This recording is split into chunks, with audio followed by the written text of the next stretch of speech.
So here we have the Ford Fiesta Titanium X EcoBoost Automatic on a 17 plate. I'm going to start off by showing you around the outside of the car, and then we'll hop in and I'll run through a few controls on the inside. But as you'll see from the outside, it's got alloy wheels, tinted windows and 5 doors. Let's start off inside the boot and then we can work our way around the rest of the car from there. So you'll see as we approach the back of the car, we've got reversing sensors. This car's also got reversing camera, which I'll show you when we're inside the car, and it benefits from loads of boot space along with that 60/40 split folding rear seat.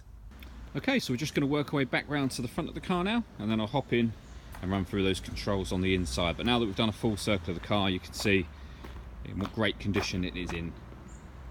Just briefly before I climb in, I think it's well worth seeing the interior from this exterior point of view. As you can see, you get full leather seats, which are in fantastic condition.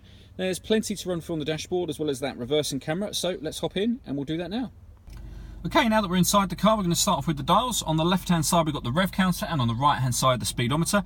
The fuel gauge appears in the middle at the bottom, and then above that, we have a trip computer which displays the total miles on this car of 5,905. Directly above that, it will show you what gear the car is currently in. So at the moment, we are stationary, so therefore it's highlighting park.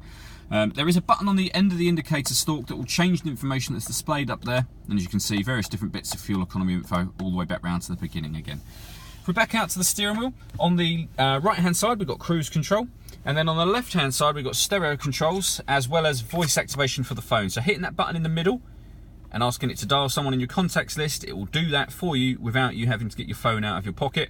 That is of course once you paired your phone, which is done using the stereo system here and the screen directly in front of it. So before we come back to the phone, you can see that this car has got FM radio. Every push of the radio button on the main unit will change the frequency of the radio, if you like. So it's got DAB radio as well, 2 DAB settings, and then around to AM.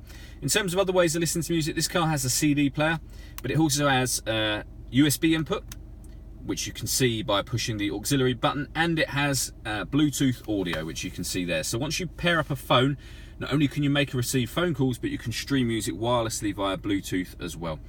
This car also has satellite navigation, which will appear on this screen. There's a full video on the satellite navigation system on our Facebook page. So if you look up MJA car sales on Facebook, you'll be able to see the video for that. Lastly, with regards to the screen you see here, if I pop the car into reverse, there is the full colour reversing camera that I mentioned previously. So not only will it show you what's going on behind you, but it will give you those guidelines on the ground to show you what direction the car is headed in. The main stereo unit is just there, and you can see the CD player at the top of that, the buttons for the satellite navigation on the main dial there. Beneath that, we've got climate control, so you can adjust the temperature with this dial, fan speed with this one, press that button to turn the air conditioning on, or hit auto and it will maintain that temperature for you. This car, which is particularly useful this time of year, also has a heated front screen just there, as well as the heated rear one beneath that. And on top of that, heated driver and passenger seats as well.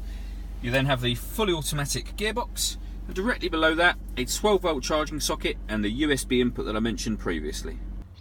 All that leaves me to say is thank you for taking the time to watch this video. If you'd like to come and see the car in person and have a test drive, feel free to call any of our MJA sites. We'd love to hear from you soon.